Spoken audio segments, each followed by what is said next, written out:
బాలమల్లేష్ గారికి జోహార్ కామ్రేడ్ కోటి ప్రసాద్ గారికి సాధిద్దాం కామ్రేడ్ల ఆశయాలను సాధిద్దాం సిపిఐ అమరుల ఆశయాలను వర్ధిల్లాలి భారత కమ్యూనిస్ట్ పార్టీ.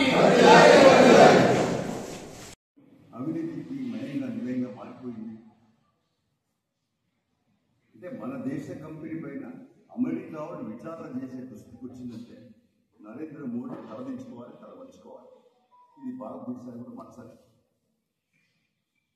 మనం మొదలు చెప్పాము, ఆదాని గ్రూప్, అంబానీ గ్రూప్, ఈ రెండు కూడా నరేంద్ర మోడీకి పెద్ద కొడుకులు అని చెప్పి వచ్చాం.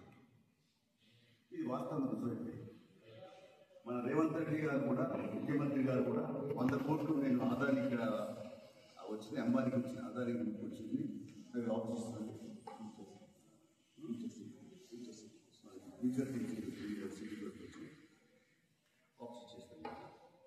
అట్లా ఆంధ్రప్రదేశ్లో కూడా చాలా చోట్ల అంటే వాళ్ళు ఏదైతే ఉందో ఈ మరి అవినీతి డైరెక్ట్ చెప్పకుండా ఏదో ఒక పేరుతో ఇచ్చేసి ప్రలోభ పెట్టేటువంటి ప్రయత్నం చేస్తున్నారు.